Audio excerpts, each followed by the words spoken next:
क्या कहना चाहेंगे? इस वक्त पाकिस्तान के अंदर एक हैशटैग कह सकते हैं कि बहुत वायरल हो रहा है सोशल मीडिया पे, फ्री बलूचिस्तान, और इसके मायने कई ज्यादा है। क्या लगता है इस वक्त क्या पाकिस्तान में कुछ बड़ा होने के संकेत हैं? गुड इवनिंग किरण। बलूचिस्तान का मामला तो 48 से शुरू है। बलूचिस्तान पाकिस्तान का सबसे बड़ा सूबा है और उनको सबसे सबसे कम बजट दिया जाता है। उनके पास नेचुरल रिसोर्स बहुत ज्यादा है। अब पाकिस्तान को बलूचिस्तान में ग्वादर पोर्ट बनानी है। पाकिस्तान ने जुर्म बलूचिस्तान पर पहले मौका नहीं है ये। उन्होंने वहां तोपखाना, हवाई जहाज, हेलीकॉप्टर सब इस्तेमाल किए हैं। अकबर बुख्ती को जब मारा था, वो पहाड़ों में छुपा हुआ था, तो एयर गन से मारा था, हवाई जहाजों से मारा था। 54 लोगों की डेथ हुई थी। तो आप ऐसे मामले को दबाकर हमेशा के लिए नहीं रख सकते। बलूचिस्तान आज़ादी के लिए लड़ाई कर रहा है, सारे रिसोर्स पंजाब ले लेता है और एक्सप्लॉइट किया जा रहा है बलूचिस्तान को। तो ये तो मसला बहुत पुराना है, बीच में दब जाता है। जैसा मैंने कहा, 4 बार ये एक्टिव हो चुका है। आपने टीवी की स्क्रीन पे देखा है किस तरीके से बलूच के लोगों पर पाकिस्तान की सेना अत्याचार कर रही है, लेकिन मूवमेंट को रोक नहीं सकते हो। आपको उनका दिल जीतना जरूरी है। वो पाकिस्तान में कोई कोशिश नहीं कर रहा है। तो ये तो जुर्म है जो पाकिस्तान आर्मी हमेशा करती आई है। जो भी ओपी तिवारी जी, सर इस पर मैं का आपकी एक प्रतिक्रिया आर्म चाहूंगी। विंग सर है। एक बार फिर से आपके साथ कनेक्ट करते हैं, आपकी ऑडियो जो है उसमें थोड़ा सा कनेक्टिविटी इशू आ रहा है। ओपी तिवारी जी, क्या कहना चाहेंगे? इस वक्त पाकिस्तान को जिस तरह से हम देख रहे हैं, परेशान करने वाली तस्वीरें सामने आ रही है। यहाँ पर अब महिलाओं और लड़कियों के ऊपर इस तरह से हम देख रहे हैं कि अत्याचार किया जा रहा है। अपनी आवाम को लेकर इतनी आक्रोशित क्यों है पाक आर्मी? देखिए, इसमें थोड़ा बहुत हमें पुराने बैकग्राउंड में भी जाना पड़ेगा। बलूचिस्तान है क्या? बलूचिस्तान एक बड़ा सा ग्रुप था जिसका कुछ पोर्शन अफगानिस्तान में है, कुछ ईरान में है, मेजर पाकिस्तान के अंदर है। जैसा भी कादिर साहब बता रहे थे कि काफी रिसोर्सेज बहुत है। तो इस जो यहाँ के बलूचिस्तान जो बलूची जो लोग थे, इनका एक कल्चरल और रिलीजियस बिल्कुल अलग था। इस्लाम आने के पहले इनकी कोई religious nothing had been traced out. तो ये एक अलग ग्रुप था और इनको जब से पाकिस्तान बना तो इसको हमेशा ही इनको इनके ऊपर अत्याचार होता रहा। बिकॉज पाकिस्तान की जो पॉलिटिकल सिस्टम थी, it was always dominated by Pakistan, always dominated by Punjabi, and Punjab मतलब all Pakistan staying in Punjab and little bit of Sindh. ये जो स्टेट था सबसे बड़ा है, थोड़ा अनइवन है, माउंटेनस रीजन है, रिसोर्सेज है। तो इसको बढ़ावा करने के लिए इसको पाकिस्तान ने यूटिलाइज नहीं किया, बल्कि खाली इनको एक्सप्लॉइट किया। यहाँ से सारा सामान लेके एक्सप्लॉइट करके इससे पैसा कमाते थे और यहाँ के लोगों पर ध्यान नहीं दिया। क्योंकि ये लोग जो थोड़ा सा बैकवर्ड मिस तो नहीं कह सकते, लेकिन हाँ बैकवर्ड थे, ट्राइबल्स थे। इनकी फीलिंग और रिलीजियस फीलिंग और इनके सिस्टम्स एंड कल्चर्स इन पंजाबी पाकिस्तानियों से थोड़ा अलग था, थोड़ा क्या काफी अलग था। इस रीजन से थोड़ा बहुत उनके अंदर जब फीलिंग आने लगी कि हमें एक्सप्लॉइट किया जा रहा है, हमें इग्नोर किया जा रहा है, हमारे उससे पैसा कमा के ये लोग पंजाब और सिंध को बढ़ा रहे हैं, तब ये फीलिंग अपने आप जागृत होती है। ये पाकिस्तान के लिए अकेला नहीं है, हर स्टेट में, हर कंट्री में जहां भी ऐसा होता है, यहाँ पे जो अनरेस्ट है अंदर लेकिन ये सर ये जो सेपरेटिस्ट फीलिंग थी, ये तो 1947 से ही थी ना। ये तो ऐसा नहीं है कि एकदम से है, उस वक्त से ही हम देख रहे थे कि सेपरेटिस्ट फीलिंग तो वहां पर थी, वो अपने आप को अलग थलग महसूस करते थे। तो जैसा कादिया साहब बता रहे थे कि इस फीलिंग को कम करने के लिए पाकिस्तान पॉलिटिकल ने थोड़ा भी एक स्टेप ज्यादा आगे नहीं आया, कम करने की कोशिश नहीं की, बल्कि उनका जो शोषण चलता रहा, इस शोषण से ये गैप और बढ़ता गया। अब ये जो उनका दिल जीतने के लिए, कादिया साहब मैं पूरी सहमत हूं, जो कह रहे थे बिल्कुल सही बात है, दिल जीतने की बात है। आप अगर ये पाकिस्तान एक कदम उनकी तरफ आगे लेता तो उनका डेवलपमेंट होता, तो वहां के लोग बलूचिस और खुश होते। लेकिन ये जब से फ्रीडम, जब से इंडिपेंडेंस हुई 47 से, this area has been ignored totally, in spite of giving maximum revenue to Pakistan because of the remote जो इनके पास नेचुरल रिसोर्सेज है, ये इग्नोर हुआ। और ये लीडर्स जो थे, हो सकता है कि मतलब I don't know but political wisdom क्या था, और एक और रीजन था कि पाकिस्तान में कभी पॉलिटिकल स्टेबिलिटी कभी रही नहीं। राइट। वहां पर हमेशा ही मिलिट्री का influence, you can say that military is almost A political party. 75% political is controlled by military itself. तो मिलिट्री में भी जो लीडर थे वहां पर पर्टिकुलरली पाकिस्तान में जो है मिलिट्री में अपर एचेलॉन और नियर एचेलॉन में बहुत ज्यादा गैप है, बहुत ज्यादा गैप है। और इस गैप में ऑफिसर जो होते हैं अपना मिलिट्री अपना वहां पर बिजनेस करती है, अपना पैसा कमाती है, तो ये डिस्पैरिटी काफी है उसके अंदर से। तो बलूचिस्तान में भी जो इनके जो कुछ सिस्टम है, मशीनरी या जो फैक्ट्री चल रही थी, इसमें भी पाकिस्तान का इन्फ्लुएंस था, पाकिस्तान मिलिट्री का भी इन्फ्लुएंस था। इस चक्कर में उसको कंट्रोल करने के लिए उन्होंने पहले सोचा, शायद सोचा होगा, अभी भी सोच रहे हैं कि हम दबा सकते हैं, लेकिन दबेंगे कब तक?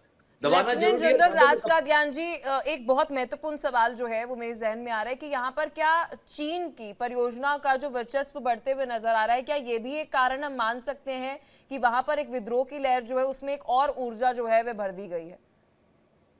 जी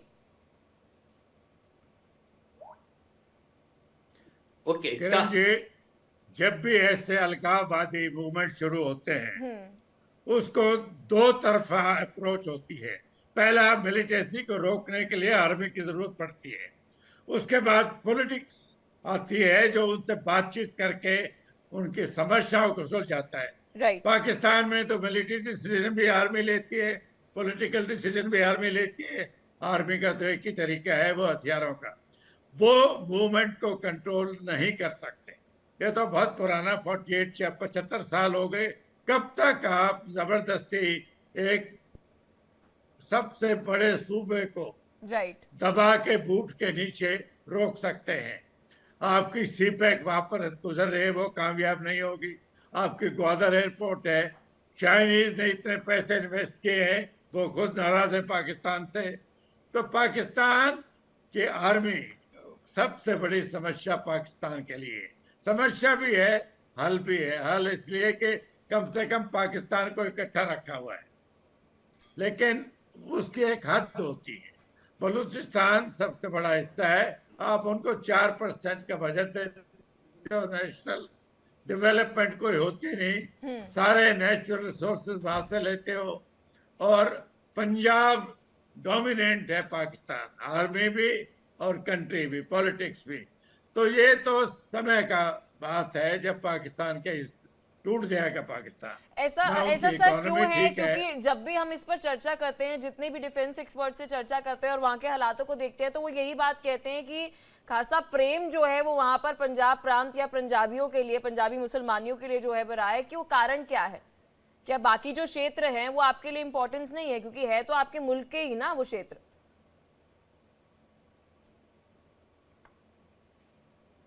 देखिए, सेना को तो एक ही तरीका आता है किसी भी मूवमेंट को कंट्रोल करने का, लेकिन आप सिर्फ मिलिट्री फोर्स से एक आजादी की जंग को नहीं रोक सकते हैं। कहीं ना कहीं आपको मरहम लगानी पड़ेगी। वो मरहम लगाने वाले पाकिस्तान में कोई है ही नहीं। पॉलिटिक्स भी आर्मी चलाती है, आर्मी अपना काम तो करती ही है।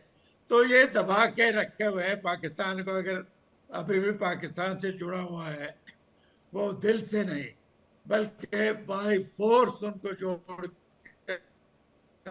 रखा है, उसकी तो सीमा होती है। कभी ना कभी ऐसा समय आएगा जब पूरी पब्लिक खड़ी हो जाएगी और आर्मी बिल्कुल लाजमी सी बात है कि घड़ा कभी तो भरेगा ही। तो इस पर मैं ओपी तिवारी जी आपकी प्रतिक्रिया चाहूंगी, क्योंकि देखिए यहाँ पर जब हम बात कर रहे हैं बीएलए की, तो इसको लेकर भी कई सारे दावे जो है वो सामने आते हैं कि इनकी ट्रेनिंग जो है वो विदेशी ट्रेनिंग हो रही है। यहाँ पर जो है बाहर भी कोई जो है फोर्सेस है, एक्सटर्नल फोर्सेस है जो इन्हें ट्रेन कर रही है।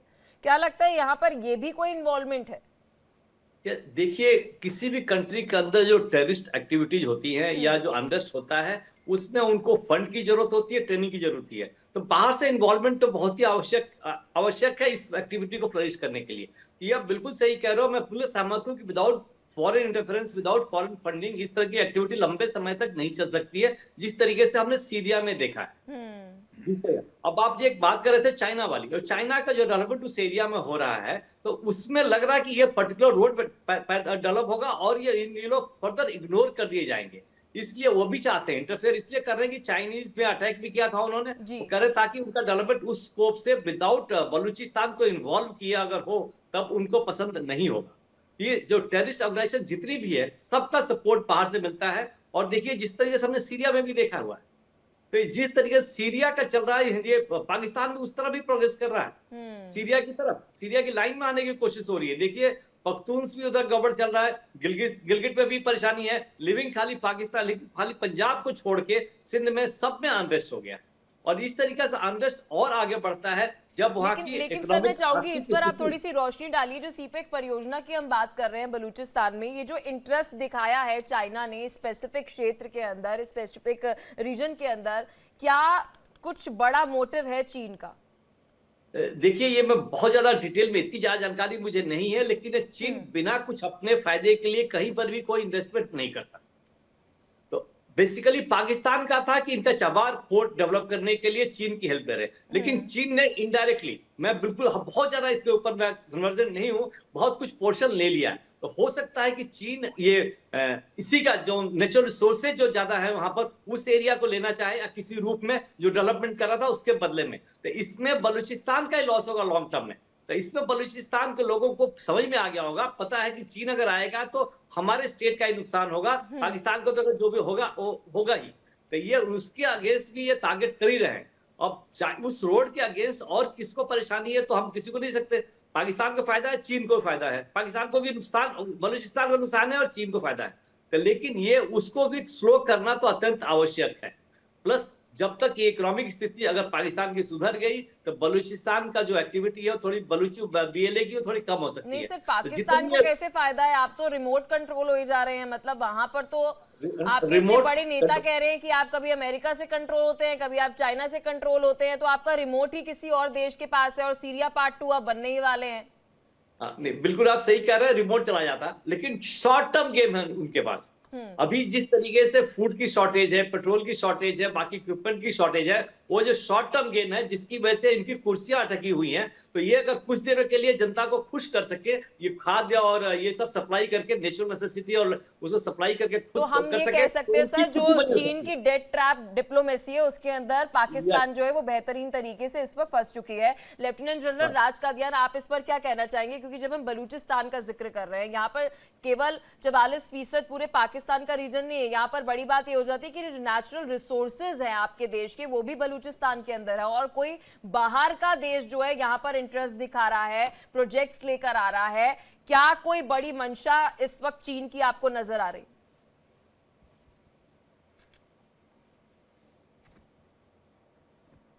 देखिए, अलगाववादी जब ऐसा मूवमेंट होता है उसके मल्टी प्रोंग्ड अप्रोच होनी चाहिए। Number 1 military, politics, psychological, economic. Bharat का इसमें बहुत अनुभव है। हमारे भी नॉर्थ ईस्ट में 47 से ही नागालैंड में फिर मिजोरम में शुरू हुआ था। भारत ने एक समझबूझ से मल्टी प्रोंग्ड अप्रोच की और आज वहां पर शांति। नॉर्थ ईस्ट हमारा बिल्कुल भारत के साथ मिला हुआ है, पूरी शांति है। पाकिस्तान में ऐसा कुछ नहीं है सोच विचार, वो तो सिर्फ एक्सप्लॉइट कर रहे हैं। नेचुरल रिसोर्सेज आप जैसे कह रहे हो वहां से लेकर इस्तेमाल पंजाब में किए जा रहे हैं और उन लोगों को सिर्फ दबाया जा रहा है। कोई प्रोग्रेस नहीं है पॉलिटिक्स की, साइकोलॉजिकल या इकोनॉमिक डेवलपमेंट की, जैसे भारत ने की थी और देश भी ऐसे करते हैं। आप मिलिट्री फोर्स से ऐसी आज़ादी की जंग को नहीं रोक सकते हैं, डिले कर सकते हैं, लेकिन कब तक डिले करेंगे? ना पाकिस्तान की इकोनॉमी ठीक है, इंटरनल हालत उनकी ठीक नहीं है, पैसा उनके पास नहीं है, पॉलिटिक्स उनके एक पैचअप है जो आर्मी चला रही है, पीछे से बागडोर उनके हाथ में है। तो ऐसा देश, भविष्य बिल्कुल गंभीर है पाकिस्तान का। वो समस्या भारत को भी है अगर पाकिस्तान। लेकिन सर मेरा डाउट अभी तक ये क्लियर नहीं हुआ कि क्यों, मतलब आप पंजाब फोकस क्यों है? क्या वहां की जो पाक आर्मी है, वहां पर आर्मी के अंदर ही जो हम कह सकते हैं मेजर हैं या सब हैं, वो सब पंजाबी हैं, वहां के पंजाबी मुसलमान हैं, या फिर हम ये कह सकते हैं वहां की जो पॉलिटिकल पार्टीज हैं उनका वहां पर वर्चस्व है? कारण क्या है? क्यों आपका फोकस सिर्फ एक प्रांत के अंदर है, एक जगह पर है, कि आप बलूचिस्तान से रिसोर्सेज जो है वो पंजाब प्रांत के अंदर जो है उसके ऊपर फोकस कर रहे हैं? क्या बाकी मुल्क के जो लोग हैं वो आपके नहीं है क्या? ये आपने मुझसे पूछा? सर, राज कादियान जी से मेरा ये सवाल है जी।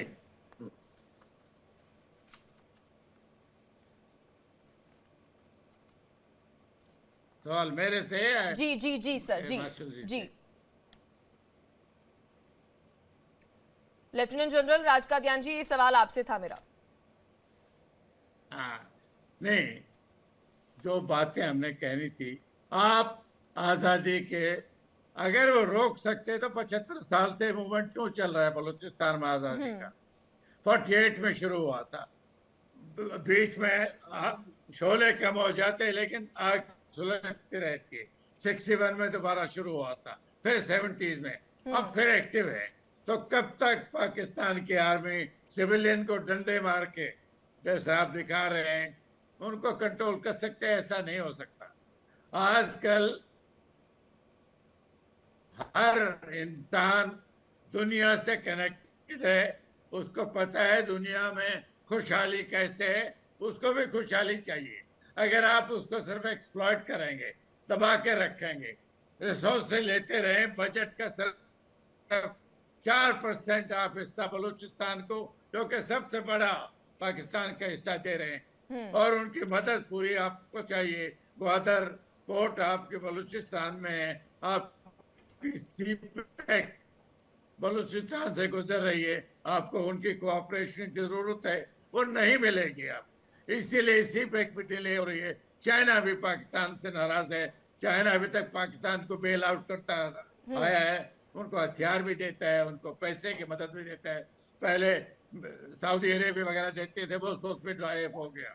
तो पाकिस्तान तो एक हर तरफ से एक फेल्ड स्टेट है, वो तो एक पैच वर्क उसको मिला के जोड़ा हुआ है, क्योंकि दुनिया के बड़े देश में जाता है कि पाकिस्तान के टुकड़े। Air marshal OP Tiwari ji, अभी इस वक्त पाकिस्तान की स्थिति को अगर हम समझे, क्योंकि हम देख रहे हैं कि हर तरफ से जो है पाकिस्तान इस वक्त जो है वो ना केवल पॉलिटिकल इंस्टेबिलिटी, इकोनॉमिक इंस्टेबिलिटी, आप अगर सिक्योरिटी पॉइंट ऑफ व्यू से भी बात करें तो यहाँ पर भी इंस्टेबिलिटी जो है, चुनौतियां जो है वो बढ़ती हुई नजर आ रही है।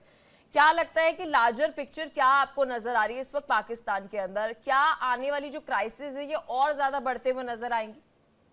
देखिए, इस प्रश्न पर आने से पहले ये आपने प्रश्न पूछा था कि चाइना का क्या इंटरेस्ट है, चाइना ये क्यों कर रहा है। मैं इसको वो थोड़ी लाइट थ्रो करना चाहूंगा। देखिए, चाइना कोई भी डेवलपिंग कंट्री है तो विश्व में वो जगह को अपने आप लेना चाहेगा जहां पर उसके रिसोर्सेज अवेलेबल है, नेचुरल रिसोर्सेज अवेलेबल है। इसका दो कारण है चाइना को पाकिस्तान बूस्ट करने के लिए। पहला तो वो रिसोर्सेज सस्ते रेट पे मिल जाए, और प्लस पाकिस्तान को ये थोड़ा बहुत आइटम दे दे ताकि वो इंडिया को भी, जो उनकी एडवर्सरी है, इंडिया को भी कंट्रोल कर सके। ये चाइना का मेन एक रीजन तो ये है, इंडिया को कंटेन करना और अपने रिसोर्सेज सस्ते रेट पे लेना। अब दूसरी बात जैसे कर रहे हैं पाकिस्तान में, पाकिस्तान और ये पंजाब की जो है ना, पंजाब में क्यों डोमिनेशन है? देखिए, पाकिस्तान की जब से इंडिपेंडेंट हुआ तो वहां पॉलिटिकल लीडरशिप कभी भी एब्सोल्युटली फ्री नहीं रही। मिलिट्री इन्फ्लुएंस बहुत ज्यादा रहा है। जो अपने एक बढ़िया, जो भुट्टो साहब अच्छा काम करे तो उनको भी मार दिया गया। कि हमेशा ये हर 5 साल 10 साल के बाद से ये लेकिन सर, अगर मिलिट्री भी इन्फ्लुएंस रही है, उनका वर्चस्व ज्यादा रहा है, तो मिलिट्री भी तो अपने देश के हित में सोचती है ना। तो मैडम आ रहा हूं, तो फीलिंग तो लोगों के प्रति होती है या पॉलिटिकल लीडर्स को होती है, बिकॉज वो जमीन से पैदा हुए होते हैं, उनका अटैचमेंट होता है। They have got the feeling कि हमें लोगों के लिए क्या करना, क्या नहीं करना। मिलिट्री का टारगेट यही होता है कि देश के जो दुश्मन है उनको मारना है। तो जिस काम के लिए आप ट्रेंड हुए हो वो काम करके नहीं, आप दूसरा काम अगर करोगे तो आपकी ट्रेनिंग का इन्फ्लुएंस तो इसमें आएगा ही। आपका मिलिट्री लीडर में तो ये ताकत आ जाती है सत्य कि हम ताकत से हमने पॉलिटिकल कब्जा कर लिया तो हम किसी को भी दबा सकते हैं। कादिया साहब इसका मेंशन करे थे, हम किसी को भी दबा सकते हैं। अगर ये पॉलिटिकल स्टेबिलिटी भी पाकिस्तान में 10 साल तक रही होती तो ये झंझट नहीं आती, लोगों के प्रति फीलिंग होती और थोड़ा बहुत डेवलपमेंट अवश्य हुआ होता। लेकिन रेगुलर रिजेक्ट करना, हमेशा इग्नोर करना एक इम्पैक्ट आया है। अब जो पाकिस्तान की आप जो क्वेश्चन मेरे से पूछा था उससे बताना चाहूंगा, अब पाकिस्तान की हालत क्या होने वाली। देखिए पाकिस्तान की जो इकोनॉमिक स्थिति थी 1961-62 तक अच्छे थे, बहुत इंडिया से बहुत पीछे नहीं थे, अपने साइज के अनुसार ठीक थे। उसके बाद से इनका डिटोरेशन, सडन डिटोरेशन शुरू हुआ है। प्रोडक्शन खत्म हो गया, मशीनरी ठंडी वो पड़ गई, एक्सपोर्ट्स इनके ऑलमोस्ट खत्म हो गए हैं, तो रेवेन्यू जो अर्न करने का तो साधन इनका सब खत्म हो गया। इनका मेन 71 वॉर के बाद इनका मेन फोकस रहा है इंडिया को परेशान करना, और ये मिलिट्री जो है वन माइंड काम करती है। मैं कुछ एंटी मिलिट्री नहीं कहना चाहूंगा, लेकिन जो ट्रेनिंग है, जो टास्क है वो करना चाहते हैं। इस तरीके से हालत खराब होती थी, पर्टिकुलरली जब से ये नकली नोट आने बंद हो गए पाकिस्तान से, तो पाकिस्तान की हालत और खराब हो गई। पहले क्या होता था, वहां से नकली नोट आते थे, यहाँ से असली नोट आते थे, वो बैलेंस ऑफ पेमेंट में उनका हेल्प करता था, इकोनॉमिक स्थिति और खराब हो गई।